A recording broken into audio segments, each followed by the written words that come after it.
Hi friends, welcome back to our channel.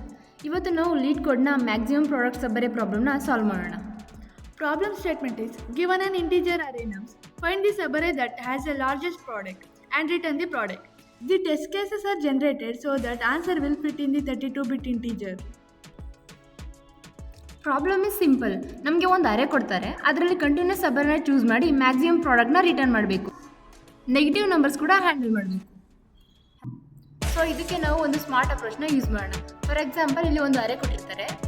Initially ನಾವು ರಿಸಲ್ಟ್ನ ಈ ಅರೆಯಲ್ಲಿರೋ maximum ನಂಬರ್ಗೆ ಇನಿಷಿಯಲೈಸ್ ಮಾಡ್ತೀವಿ, ಮತ್ತು ಕರೆಂಟ್ ಮ್ಯಾಕ್ಸಿಮಮ್ ಮತ್ತು ಕರೆಂಟ್ ಮಿನಿಮಮ್ನ 1ಗೆ ಇನಿಷಿಯಲೈಸ್ ಮಾಡಿರ್ತೀವಿ. ಇಲ್ಲಿ ನಾವು ಟೆಂಪ್ ಅನ್ನೋ ವೇರಿಯಬಲ್ಗೆ ಕರೆಂಟ್ ಮ್ಯಾಕ್ಸಿಮಮ್ ಇಂಟು ಎನ್ ಅಂತ ಇನಿಷಿಯಲೈಸ್ ಮಾಡ್ತೀವಿ. ಯಾಕಂದರೆ ಹಳೆ ಸಬ್ಬರನ್ನ ಎಕ್ಸ್ಟೆಂಡ್ ಮಾಡುತ್ತೆ, ಅಂದರೆ ಪ್ರೀವಿಯಸ್ ಮ್ಯಾಕ್ಸಿಮಮ್ ಪ್ರಾಡಕ್ಟ್ನ ಕರೆಂಟ್ ಎಲಿಮೆಂಟ್ ಜೊತೆಗೆ ಮಲ್ಟಿಪ್ಲೈ ಮಾಡುತ್ತೆ. ಇನಿಷಿಯಲಿ ನಮಗೆ ಕರೆಂಟ್ ಮ್ಯಾಕ್ಸಿಮಮ್ 1 ಇದೆ, ಮತ್ತು ಕರೆಂಟ್ ಎಲಿಮೆಂಟು ಇವೆರಡು ಮಲ್ಟಿಪ್ಲೈ ಮಾಡಿದಾಗ ನಮಗೆ 2 ಸಿಗುತ್ತೆ. ಇಲ್ಲಿ ನಾವು ಕರೆಂಟ್ ಮ್ಯಾಕ್ಸಿಮಮ್ನ ಕ್ಯಾಲ್ಕುಲೇಟ್ ಮಾಡೋಕ್ಕೆ ಪ್ರೀವಿಯಸ್ ಕರೆಂಟ್ ಮ್ಯಾಕ್ಸಿಮಮ್ ಮತ್ತು ಕರೆಂಟ್ ಮಿನಿಮಮ್ ಮತ್ತು ಕರೆಂಟ್ ನಂಬರ್ ಈ ಮೂರು ಯಾವುದು ಮ್ಯಾಕ್ಸಿಮಮ್ ಇರುತ್ತೆ ಅದನ್ನು ನಾವು ಕರೆಂಟ್ ಮ್ಯಾಕ್ಸಿಮಮ್ಗೆ ಅಪ್ಡೇಟ್ ಮಾಡ್ತೀವಿ. ಇಲ್ಲಿ ನಾವು ಯಾಕೆ ಕರೆಂಟ್ ಮಿನಿಮಮ್ನ ಯೂಸ್ ಮಾಡ್ತೀವಿ ಅಂತಂದರೆ, ನೆಗೆಟಿವ್ ನಂಬರ್ ಏನಾದರೂ ಬಂದರೆ ಸೈನು ಫ್ಲಿಪ್ ಆಗ್ಬೋದಲ್ಲ, ಅದಕ್ಕೆ. Previous current maximum is 2 and current minimum into current number is 2 and current number is 2. ಈ ಮೂವರು ಯಾವುದು ಮ್ಯಾಕ್ಸಿಮಮ್ ಇರುತ್ತೋ ಅದನ್ನು ನಾವು ಕರೆಂಟ್ ಮ್ಯಾಕ್ಸಿಮಮ್ಗೆ ಅಪ್ಡೇಟ್ ಮಾಡ್ತೀವಿ. ಇವಾಗ ನಾವು ಕರೆಂಟ್ ಮಿನಿಮಮ್ನ ಕ್ಯಾಲ್ಕುಲೇಟ್ ಮಾಡಬೇಕಂದ್ರೆ minimum previous current maximum and previous current minimum into current number and current number.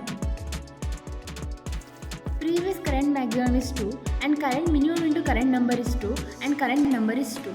ಈ ಮೂರರಲ್ಲಿ ಮಿನಿಮಮ್ ಅಂದರೆ 2, ಸೊ ಕರೆಂಟ್ ಮಿನಿಮಮ್ ಇಸ್ 2. ಇವಾಗ ನಾವು ರಿಸಲ್ಟ್ನ ಕ್ಯಾಲ್ಕುಲೇಟ್ ಮಾಡಬೇಕು. ರಿಸಲ್ಟ್ನ ಕ್ಯಾಲ್ಕುಲೇಟ್ ಮಾಡಬೇಕಂದ್ರೆ maximum previous result and current maximum. Previous result is initially 3 ಇದೆ and current maximum is 2, so maximum of 3 and 2 it's a 3. Current maximum is 2 and current number is 3. ಇವೆರಡನ್ನೂ multiply ಮಾಡಿದಾಗ ನಮಗೆ ಆನ್ಸರ್ 6 ಸಿಗುತ್ತೆ. ನಾವು current ಮ್ಯಾಕ್ಸಿಮಮ್ನ calculate ಮಾಡಬೇಕಾದ್ರೆ previous current maximum and current minimum and ನಂಬರಲ್ಲಿ ಯಾವುದು ಮ್ಯಾಕ್ಸಿಮಮ್ ಇರುತ್ತೆ ಸೊ ಅದನ್ನು ನಾವು ಕರೆಂಟ್ ಮ್ಯಾಕ್ಸಿಮಮ್ಗೆ ಅಪ್ಡೇಟ್ ಮಾಡ್ತೀವಿ. Same as A current maximum, ಈ ಮೂರು ನಂಬರಲ್ಲಿ ಯಾವುದು ಮಿನಿಮಮ್ ಆಗಿರುತ್ತೋ ಅದನ್ನು ನಾವು ಕರೆಂಟ್ ಮಿನಿಮಮ್ಗೆ ಅಪ್ಡೇಟ್ ಮಾಡ್ತೀವಿ. Previous result is 3 and current maximum is 6. ಇವೆರಡು ನಂಬರಲ್ಲಿ ಯಾವುದು ಮ್ಯಾಕ್ಸಿಮಮ್ ಇದೆ ಆ ನಂಬರ್ ನಾವು ರಿಸಲ್ಟ್ಗೆ ಅಪ್ಡೇಟ್ ಮಾಡ್ತೀವಿ. ಇಲ್ಲಿ 6 ಮ್ಯಾಕ್ಸಿಮಮ್ ಇದೆ, ಸೊ ಅದನ್ನು ರಿಸಲ್ಟ್ಗೆ ಅಪ್ಡೇಟ್ ಮಾಡ್ತೀವಿ. ಇಲ್ಲಿ ನಮಗೆ ಕರೆಂಟ್ ಮ್ಯಾಕ್ಸಿಮಮ್ 6 ಇದೆ ಆ್ಯಂಡ್ ಕರೆಂಟ್ ನಂಬರು -2 ಇದೆ. ಇವೆರಡು ನಾವು ಮಲ್ಟಿಪ್ಲೈ ಮಾಡಿದಾಗ ನಮಗೆ -12 ಆನ್ಸರ್ ಆಗಿ ಬರುತ್ತೆ. ಸೊ ಕರೆಂಟ್ ಮ್ಯಾಕ್ಸಿಮಮ್ ಇದೆ previous current maximum and current minimum and current number. ಇವೆರಡರಲ್ಲಿ ಯಾವುದು ಮ್ಯಾಕ್ಸಿಮಮ್ ಇದೆ ಅದನ್ನು ನಾವು ಕರೆಂಟ್ ಮ್ಯಾಕ್ಸಿಮಮ್ಗೆ ಅಪ್ಡೇಟ್ ಮಾಡ್ತೀವಿ. ಇಲ್ಲಿ -2 ಮ್ಯಾಕ್ಸಿಮಮ್ ಇದೆ, ಸೊ ಅದನ್ನು ನಾವು ಕರೆಂಟ್ ಮ್ಯಾಕ್ಸಿಮಮ್ಗೆ ಅಪ್ಡೇಟ್ ಮಾಡಿದ್ದೀವಿ. Same as a current maximum, ಈ ಮೂರು ನಂಬರಲ್ಲಿ ಯಾವುದು ಮಿನಿಮಮ್ ಆಗಿರುತ್ತೆ ಅದನ್ನು ನಾವು ಕರೆಂಟ್ ಮಿನಿಮಮ್ಗೆ ಅಪ್ಡೇಟ್ ಮಾಡ್ತೀವಿ. ಇಲ್ಲಿ -12 ಕರೆಂಟ್ ಮಿನಿಮಮ್, ಸೊ ಅದನ್ನು ನಾವು ಅಪ್ಡೇಟ್ ಮಾಡಿದ್ದೀವಿ. ಇವಾಗ ಪ್ರೀವಿಯಸ್ ರಿಸಲ್ಟು 6 ಇದೆ, ಕರೆಂಟ್ ಮ್ಯಾಕ್ಸಿಮಮ್ -2 ಇದೆ. ಇವೆರಡರಲ್ಲಿ ಯಾವುದು ಮ್ಯಾಕ್ಸಿಮಮ್ ಇರುತ್ತೆ ಅದನ್ನು ನಾವು ರಿಸಲ್ಟ್ಗೆ ಅಪ್ಡೇಟ್ ಮಾಡ್ತೀವಿ. ಇಲ್ಲಿ 6 ಮ್ಯಾಕ್ಸಿಮಮ್ ಇದೆ, ಅದನ್ನು ನಾವು ರಿಸಲ್ಟ್ಗೆ ಅಪ್ಡೇಟ್ ಮಾಡಿದ್ದೀವಿ. ಇವಾಗ ಪ್ರೀವಿಯಸ್ ಕರೆಂಟ್ ಮ್ಯಾಕ್ಸಿಮಮ್ -2 ಇದೆ, ಕರೆಂಟ್ ನಂಬರು 4 ಇದೆ. ಇವೆರಡು ನಮಗೆ ಮಲ್ಟಿಪ್ಲೈ ಮಾಡಿದಾಗ ನಮಗೆ -8 ಸಿಗುತ್ತೆ.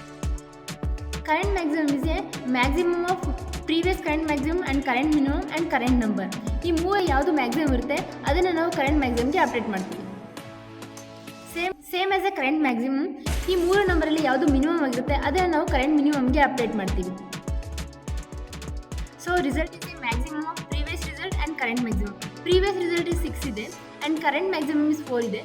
ಈ ಎರಡರಲ್ಲಿ ಯಾವುದು ಮ್ಯಾಕ್ಸಿಮಮ್ ಇದೆ ಅದನ್ನು ನಾವು ರಿಸಲ್ಟ್ಗೆ ಅಪ್ಡೇಟ್ ಮಾಡ್ತೀವಿ. So result is 6. So final result is also 6.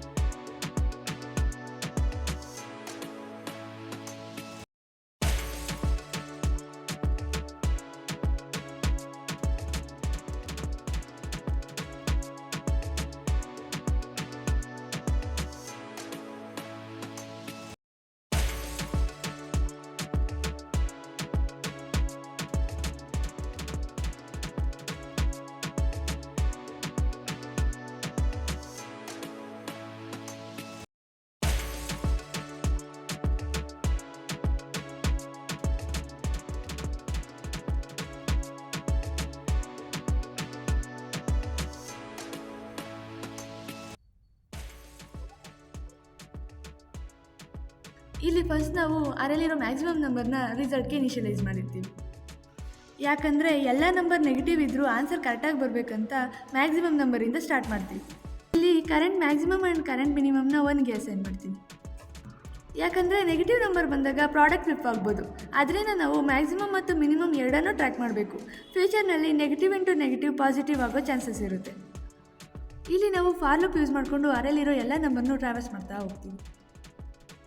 ಇಲ್ಲಿ ನಾವು ಪ್ರೀವಿಯಸ್ ಮ್ಯಾಕ್ಸಿಮಮ್ನ ಕರೆಂಟ್ ನಂಬರ್ ಜೊತೆ ಮಲ್ಟಿಪ್ಲೈ ಮಾಡಿ ಟೆಂಪಲ್ಲಿ ಸ್ಟೋರ್ ಮಾಡಿರ್ತೀವಿ. ರೀಸನ್ ಏನಂದರೆ ಕರೆಂಟ್ ಮ್ಯಾಕ್ಸಿಮಮ್ ಅಪ್ಡೇಟ್ ಮಾಡೋ ಮೊದಲು ಅದನ್ನು ಸೇಫಾಗಿ ಸ್ಟೋರ್ ಮಾಡಬೇಕು. ಯಾಕಂದರೆ ಮುಂದೆ ಕರೆಂಟ್ ಮಿನಿಮಮ್ ಅಪ್ಡೇಟ್ ಮಾಡೋಕ್ಕೂ ಪ್ರೀವಿಯಸ್ ಕರೆಂಟ್ ಮ್ಯಾಕ್ಸಿಮಮ್ ವ್ಯಾಲ್ಯೂ ಬೇಕಾಗಿರುತ್ತೆ.